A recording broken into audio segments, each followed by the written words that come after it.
Hello, listeners. This is Jim the Keys Bartender coming to you from Key Largo, Florida Keys. How are you today? Wow. Thursday's not one of my normally busy days, but I had a busy day. No, I wasn't ready for it. Well, anything that keeps me busy is a good thing. Keeps me out of trouble. I got to stay out of trouble. Trouble for me is just not doing anything, really. I can get in trouble not doing anything. How about you? Maybe not. Well, at work, we are approaching, like every place around, is approaching quickly. It's July 1st. We are approaching July 4th. And we have a tropical storm heading our way. It could turn into a hurricane, or it could weaken, or it could miss us. But it is heading our way, and it should be getting close to the shores in this area right now. They're guessing Monday night, but we should probably, if it comes towards us, we'll start feeling the effects on July 4th, which it's a little early for us here. But then again, considering what's going on in the world with heat in the Northwest and in Europe and different places in the world,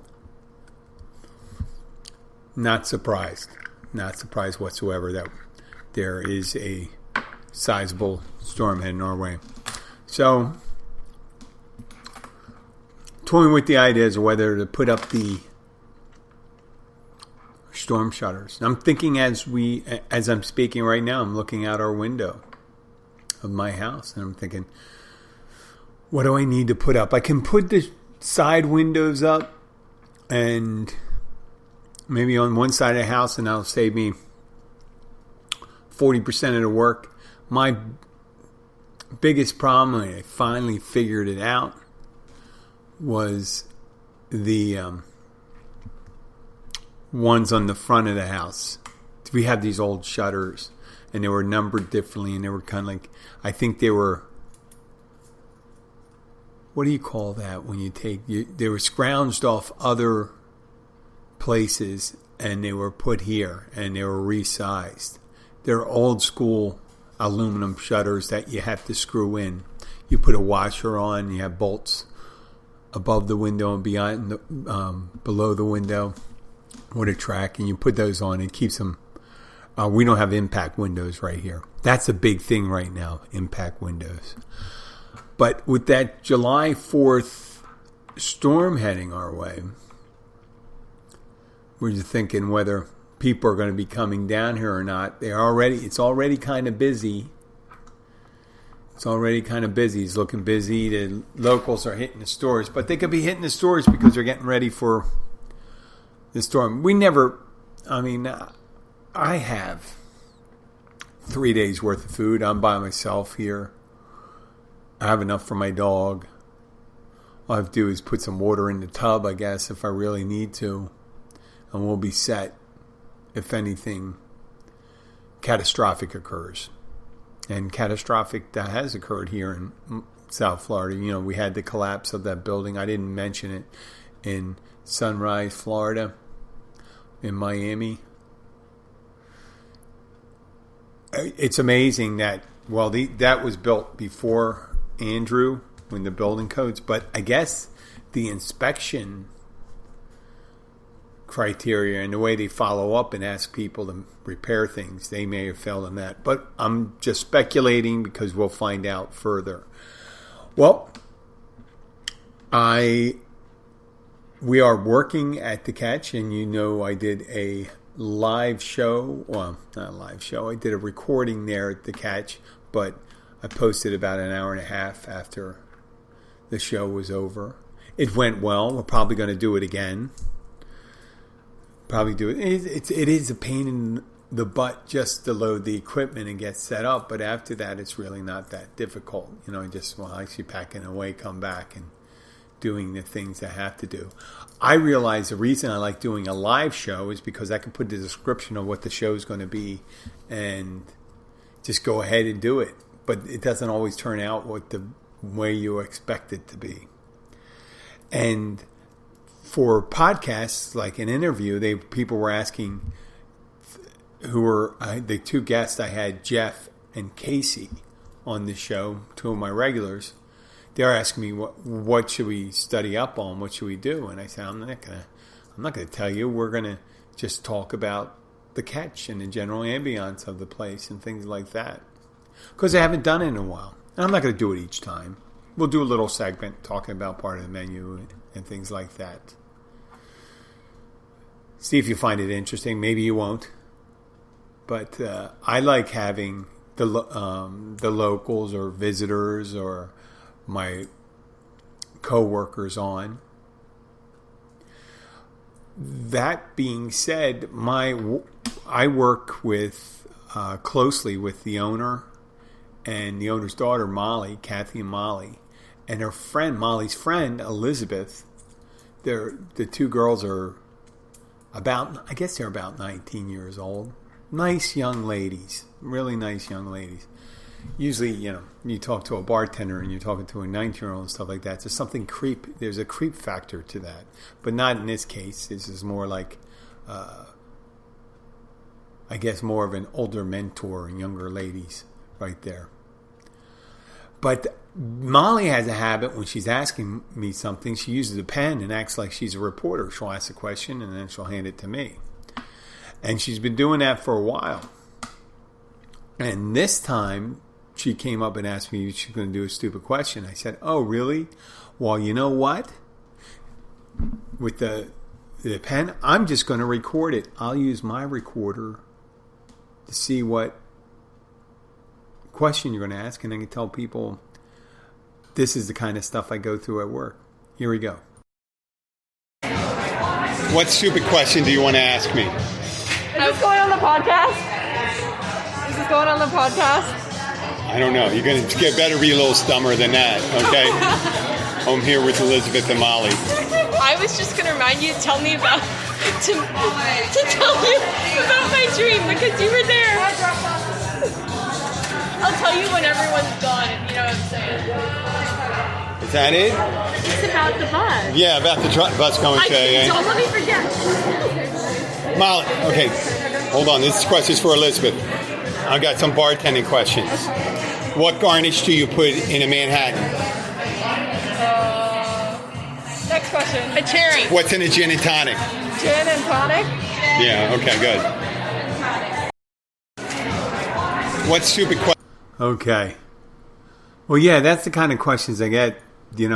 I do enjoy the energy of working with young people, but they're working the floor, and I get these questions, and some of the questions are kind of, I guess we didn't get the question from them this time, but the microphone thing, I said, if you're going to have a question, ask the question. And that's what I did with the garnish for Manhattan or what goes into a gin and tonic. Because I get people going to do it in reverse ways, telling me I have a screwdriver, I'll have a Bay Breeze, I have a Sea Breeze, and things like that. Or they'll tell me all the ingredients in it. I was trying to tell young ladies earlier yesterday, that most of the drinks you get around are going to be, they're going to tell you exactly what they want, because everyone has different tastes and they want it just so, right? They want their drinks just so. And I tell them, if they don't ask you or tell you anything additional about a drink, just go ahead and order it. Because I used to ask them when they asked for a Manhattan or old fashioned, and if they didn't say what kind, I said I'm going to make it classic bourbon old fashioned. Or Manhattan, I'll make it with Canadian whiskey. Right? And they'll both be on the rocks. But, an old fashioned is normally on the rocks. A Manhattan could be either way. So it's nice working with them. It's hard, when there's a couple guys that work there, but they're mainly in the kitchen. And then I got my bussers. They're guys too. Most of them are guys. And we got a couple young women that work there as bussers. Now, but predominantly the people on the floor, except for me, it's female. All female. And I don't feel like there's reverse misogyny going on. It's nice not having to compare myself to another guy I work with in the front of the house, so I just do my thing. But when you're working with younger people, you just, you're torn between, camaraderie of a co-worker, being older and wiser and trying to help them out, or being friendly and trying to be current with them, au courant, let's say. To have not to be treated like an old person. So this morning, I have my spin class at the local place, and it's the only spin class I do during the week. It's on Thursday at 8 a.m. right now. I may get another class another day, but I like that time.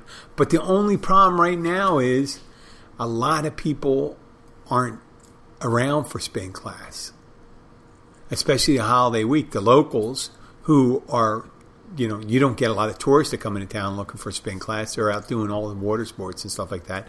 You shouldn't be going to a place and worrying about working out someplace when you're on vacation, unless it's a long vacation. So today, there's an app I check, and because I work for a hospital, they do this thing where people have to reserve a place to get into the class. And there's today when I went in, I had one student signed up, and I was about to call that one student when I was pleasantly surprised that my coworkers started showing up. The owner, Kathy, and her daughter, Molly, and Elizabeth. And instead of having just one person, I had 4 people. Prior to the pandemic, on a good day, we could have up to 23 people in the class because that's the amount of bikes we have. But now, because of the pandemic, because it's a hospital, and they worry about safety and things like that, they only have 10 people per class, and you have to reserve a spot when you go in. So it was nice. It was a smaller class, and whenever there were all 3 of them, all 3 of my coworkers, and I count the owner as my coworker because she is very helpful and she does a lot of work around there. Convinced me not to want to become a restaurant owner because how hard she works. Blood, sweat, and tears. You always hear that before? Blood, sweat, and tears. That's what it is to own a restaurant. We'll talk about that a little more later. So they show up at the class, and I set them up. It was a nice surprise. I had one of my favorite students there, Alice, a woman, deceptively, even though she's a little older, she doesn't look older because she's very healthy and very exuberant and very friendly. So I had 3 new people. I got a chance to set them up. Alice knew what she was doing. And I have this philosophy when it comes to spin class. I don't go and try to, when someone comes to their first spin class, I try to tell them, and it's nice when there's 3 out of 4 of them are brand new. I say, you got to go at your own pace. You got to take it easy. You got to do it easy enough that you'll want to come back again. Because you could go in there and start pedaling hard and messing with the resistance. I try to show them positions of where their bike should be and how the seat position, handlebar position, where your hands are when you're doing, how to pedal, keeping your heel down, talking about your pacing and all those things. That when people go in, I say, listen, this is really easy. It's as easy as riding a bike, yes, but there's things you do in the class that come with experience, and your muscle memory comes into play for that. You could try to stay up. I always, when I first started showing up in the spin class, I had a very difficult time standing on the bike, on the pedals and pedaling when I'm standing on the bikes and holding my position there. But after the years I've been doing it, I find it very easy. I'm able to sprint and then talk to people. I have a little more difficulty because we have to use the mask in the classroom. We're covered with masks when we're using it. Yes. During a cardio exercise, we're wearing masks.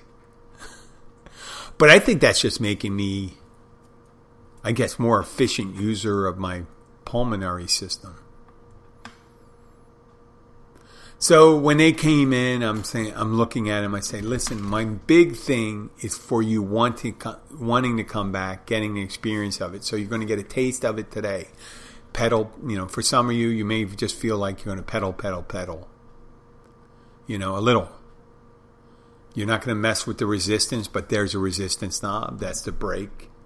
This is the position of your hands. This is where you go out. This is where you want your butt to be, over the saddle and over the handlebar. And I'm going over through all these things. And they seem to handle it really well.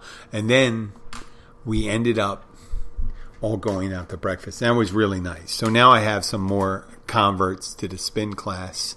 And it looks like the young ladies and Kathy will probably be coming back. Now, because we're a small community in here, I'm moving on from there, there's only a certain number of restaurants in here. And there is a shopping center in, I'd have to say, the heart of Key Largo, right around mile marker 101.5. And you know that thing about mile markers. That's how we keep track of distance in the Keys. You got the overseas highway that goes through all the Keys, all the way from the mainland over 43 bridges down to Key West. And those mile markers tell you the progress, and it's great. It's not like a highway where you have to wait every couple minutes. And nowadays, I guess with Google and GPS and all that stuff, mapping software, you know exactly how far you're away. But with these, when you're giving directions to someone and they don't know how to operate, the mile markers are a godsend. So, what the hell was I saying about the mile markers here? Going to see? There's a bitch about getting older. So, yeah, right around mile marker 101.6 is Tradewinds Plaza.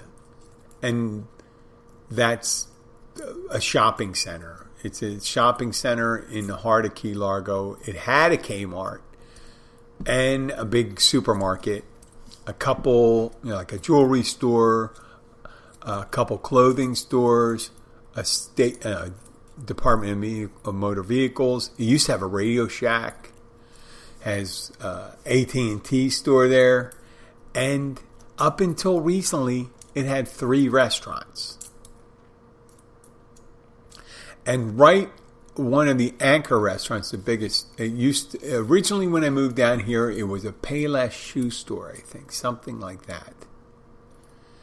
And then a chain restaurant took over, a small chain. And they're gone already, Boardwalk Pizza. And they lasted, 6 months, maybe a year. But I'll tell you, this corner property on this merchant real estate here, where a retail space, is cursed.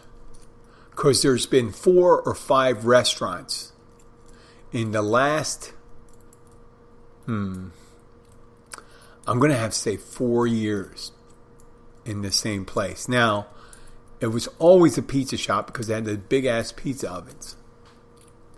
And what they did is they brought this small chain restaurant. They were trying to get into a chain. They were trying to, when you make it into a chain, it's called, I am drinking coffee. I had plenty of sleep last night and I can't remember. But what happened is they had like 3 other restaurants. They had one on the mainland, one down here, and maybe another one up in the mainland, and the original one down in Tavernier. And then they started closing up, and the chain's no more. When you started one restaurant, you go to 2, 3, 4, and then if you don't follow through there, the chain dies. And that's what happened. It's a pizza restaurant. You think a pizza shop, a pizza restaurant with a liquor license would do great in a tourist town, right? Well, there's already 2 here besides the chain, and they're two privately owned ones, Tower Pizza and Upper Crust. But this place had the liquor license and a pool table, a nice bar too. But they couldn't make do. They couldn't get it there. Yeah, part of it is parking. Because when a supermarket's busy, there's virtually no parking on that side. Now, with Kmart closing, Publix is thinking, and I think their proposal is to move into the Kmart down at the other end to make a bigger supermarket.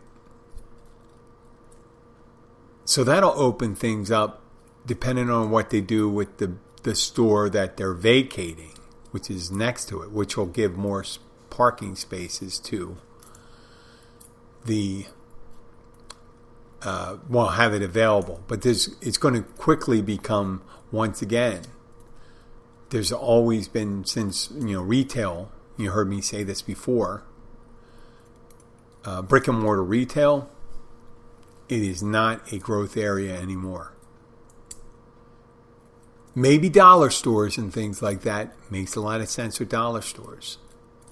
Or expertise like Genius Bar, the Apple Store.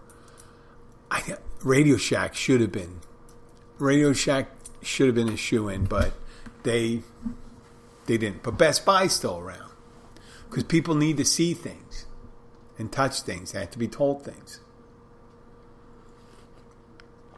So we go into this restaurant that used to be there, and they had these beautiful tables and chairs, and the owner, Kathy, decides she's going to buy them. And I just look at this place and I say, how did they not succeed? They had a nice bar. It was maybe 25 feet, a long rectangle, 25 feet long, with one end open for ingress and egress, and the other end for seating. And you had the 2 sides. And so it looked like they could handle maybe 25 people, 30 people around that bar. And then you had these high tops all around it, and you had some low tops on the other side of it, and a pool table. It looks like they couldn't miss. It was a great place. It had to be the cost of the rental and the retail space shopping center. Real estate is so goddamn high in the Keys, but the cyclical nature of business prevents people from being able to afford the down periods. And, being a restaurant in the last, year and a half, that's no time to open a new restaurant unless you have a very robust delivery system, like the pizza shops that we had. That was great. If you think about it, they were made for delivery, but these other places weren't. They weren't, and forget about Uber Eats and all that stuff. They're just. We went over that before on other shows. And you know how I feel about that, because they are siphoning off potential revenue from restaurants. They're not siphoning off like a thief, but it is a bad business model for restaurants to get involved with, these third-party apps. But that doesn't solve the thing. So I was looking at this restaurant. They have beautiful equipment. They have beautiful pizza ovens. It's got these big pizza ovens. They have to have everything out supposedly by tonight. I think it's probably from the whoever is managing the property for the shopping center says, you got to get everything out. We're done with this so we can sell the space. So they're motivated to get rid of this equipment. And we're going and buying it. We say, oh, it's so sad. And the lady starts telling a story about how she had these multiple different incarnations of different pizza restaurants. And people just couldn't, they try to bring people in to manage it and do it, and they just couldn't do it. You know why? Because it's very tough to find a startup business down here, such as a restaurant, find professionals that are willing to work it, unless you have deep pockets. A restaurant just sucks money from you. I worked at a place in Amarada and called Bumbies. And that was a nickname that Ernest Hemingway had. It was a beautiful restaurant. A wealthy person owned it. They sunk a decent amount of money into it, but it just bled cash. And you could leave it open and do whatever you want. Didn't have adequate parking. At most, there was parking there for maybe 18 cars. And they had facilities upstairs and downstairs. They could literally have 150, 200 people there. And they did not have anywhere in the neighborhood of adequate parking. But they still hung on for a couple years. 2 years, I think it was. Restaurants, and that was before COVID. But it's so sad to see these places close. Like the old place, the Encore. I worked at places that closed. I worked at Bumbies. I worked at Encore. But a lot of people, if you're in a restaurant business, if you're going to work in mom and pop places, you're going to realize you're going to see places come and you're going to see places go. Now, the place I'm at now, the Catch, I'm very surprised how hard they work at it. Kathy is putting everything into it. And she bought a whole bunch of new tables and chairs. They had lovely chairs and had a couple small freezers for the glasses, and we're looking how to move everything around. Now, Kathy knows how to run a restaurant. She knows how to run a restaurant. But a pizza place, that is different than a restaurant. Say, Jim, well, because pizzas, you got to just keep on cranking out the pizzas. Once you have a pizza oven, a big industrial pizza oven, the big ones where you can stick like 8 pies in at a time or 10 pies in at a time, you got to be cranking that stuff out in order to be making money. I mean, it's a lot. And the cost of propane and all that stuff, you want to have those ovens filled. And then when you have a huge ass rent or lease hanging over your head, that's just, I can't imagine what they paid. I couldn't imagine. But when real estate prices are high, that means real estate retail licenses get high, and restaurant prices, rent, leasing rent, and it's just incredible down here. And that they're staying open for people that don't own the properties is amazing. It's amazing. So I salute the people that are staying open here. And we bought a bunch of chairs, bunch of tables, and we started bringing them in. It's just one of these things. When people start changing things and moving things around, it just... as long as you don't do a total changeover, you look like you have vitality. Say, hey, here we go. Just like someone that goes to the gym.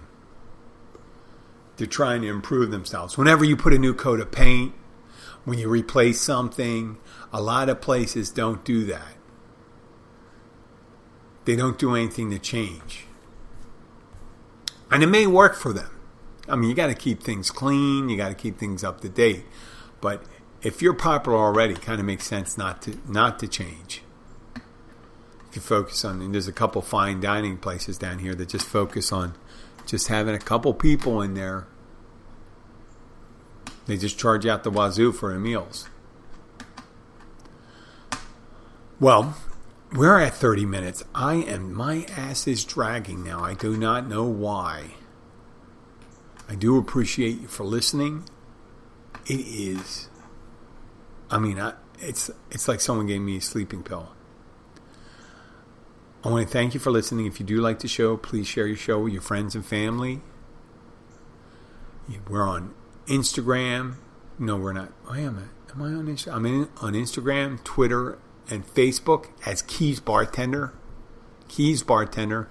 I notice people say, well, I didn't know your email address. Well, it's jim@keysbartender.com. My email address is jim@keysbartender.com. And if you are a listener, please send me an email with any questions. If you're in Taiwan, I know there's a lot of people listening from Taiwan. I do appreciate that. 3 separate towns in different provinces. Why don't you send me an email message just to say hi? And that would be jim@keysbartender.com. I would appreciate it. Not that I like getting emails from people that are even down the street if you live in Key Largo or anything like that. But it was only recently that people started sending me emails and started coming and visit me at the restaurant. So I figure I'll just keep on hitting that again, And if you have any questions, I'll be happy to do that. If you have any bits you want me to record, you want to hear from any of the regulars, I'm happy to do that. Well, thank you very much. I'm going to sign off right now before I fall asleep. I don't know why that's going on right now. Bye.